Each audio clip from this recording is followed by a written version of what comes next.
pleasure to talk about Latkes. When I moved to Boston about 15 years ago, my best friend for my first week was a Latke. We hang out, we watch movies. Actually, there's a bread and circus down the street, and they sold Latkes. That's all I ate for the first week. Anyway, I'm going to talk today about Latkes and the energy crisis. You know, I'm convinced that Latkes are going to solve the energy problems and the energy security problem that we face on the planet. Alan Dershowitz argued the other way, but Alan Dershowitz is wrong half the time. I'm right half the time. So let me start my presentation. This is based on a lot of research. If I can get the slides to work. You know, Latkes actually do represent a recognition of the energy crisis, because when there wasn't enough oil in the world today, that was an energy crisis. And they saved the day. They saved the miracle that saved the day was the land, of course, burned for several days and the crisis was averted. And I think that in many ways, what it set in motion was a series of events, which today I'm going to announce to you, culminate in this discovery that Latkes will eventually, in fact very soon, solve all the problems it faces in the world. So let's start by looking at the, Let's start by looking at the Peruvian Andes, where the potato was first discovered. So as you know, potatoes were discovered in the New World, and somewhere in the green forest in Peru or Chile, 7,000 BC, the potato was domesticated, somewhere in these virgin forests. And in 720 BCE, the lost tribe, for some reason the Incans refer to them as the fierce warriors who wielded hammers, really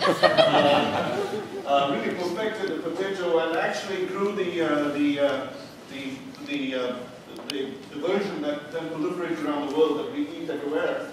It has very high nutrition values. In fact, the perfect food. Potatoes are very high energy, high starch. In fact, the Peruvians had a goddess of potatoes. It's true, I don't make this stuff up.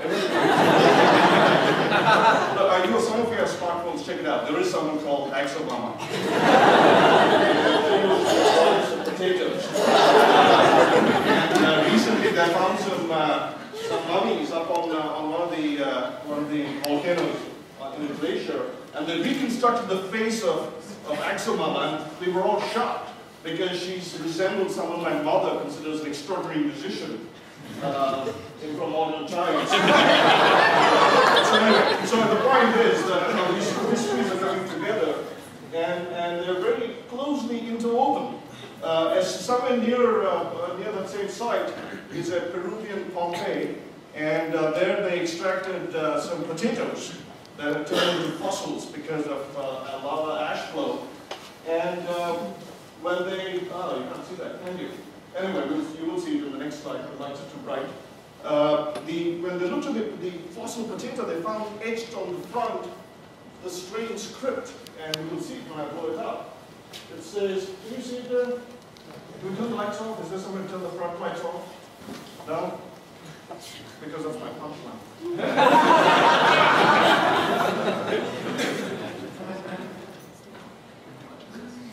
No?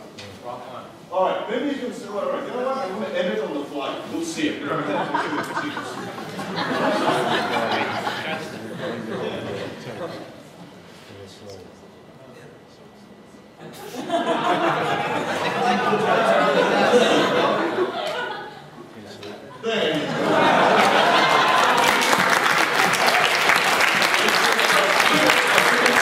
It says this thing, and I'm just, it appears that a lot of people didn't read it. What does it say? Oh, and it doesn't say something else. It's a different script. Can anyone read this language? Anyone? No? Can anyone translate that? I think it says Hamentashen, it's an equation. And I think the word on the right is rubbery. Right? So somehow they only knew that something was afoot. Anyway, we should move on. Now, I do a lot of research in energy, and so what we did was in my lab, we took some, again, lights don't do it justice, but actually this is good. We took some Hamentashen, we pointed an infrared camera at Hamentashen. Now, what an infrared camera does is it picks up energy, it picks up temperature differences, because in the long wave IR infrared range, warm objects radiate in that range. So, for example, if you put your hand there, you can actually see it.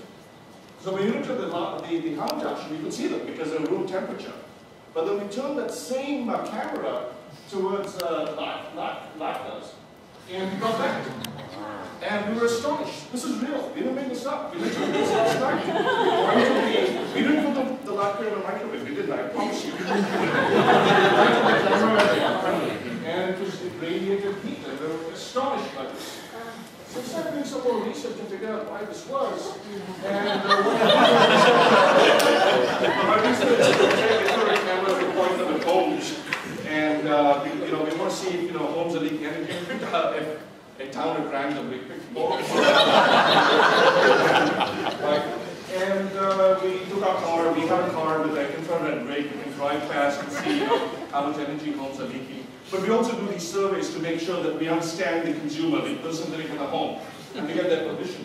So, we ask standard questions like, what's your annual income, how many children you have, what temperature do you set your homes to, what's your favorite food, the standard stuff. And so we did all that. And this is what we so what we found is, the people who live in Latke, they're internally warm. They don't need to yank up the temperature of their houses, right? They're not complicated. They insulate their houses. They're very good stewards of the carbon of the atmosphere. But Hamentashen houses, right? And it turns out that Latke houses are 18%, or I know it's 18%. It's always 18%. So we know something different. We know something special about these Latke things, right? So we do have a theory. I mean, this is not, we're scientists, right? And so our theory is that Latke still need to they channel energy, they're energy harvesters. And we think what they do is this new phenomenon called wideband plasmonics. And they harvest ambient energy. They just kind of suck it in and they become warm, and then you can use it to do stuff with it, right?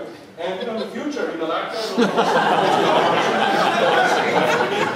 and power grids will have Latke, will contain huge containers of Latkes to absorb, ripples in the power supply. For example, if someone turns on air conditioning in a massive, room like this, right? In fact, this is research from the University of Jerusalem. That's a battery-based potato. By the way, the battery only works if you boil the potato. The potato by itself doesn't work. Now, in fact, I'll tell you now. I also want this location. It's not cars. And I was talking to someone from Toyota the other day, and when he went to the restroom, I opened his box. I put those kind of stuff. I opened his suitcase, I looked through all the stuff. I Xeroxed this image of the new Toyota Prius L, they call it. And in fact, they have a name for this new technology. It's a photovoltaic and I'm just telling you, this is the future, right? So, this is not really a debate. The debate is when there are two equal things being argued. Anyway, so the future is here. It's not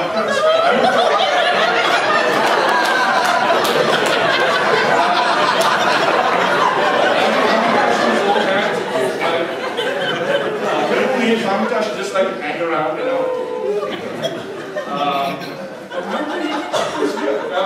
Latke stays good. And Hamentashen is like, what's it called, gloomy? Thank you very much.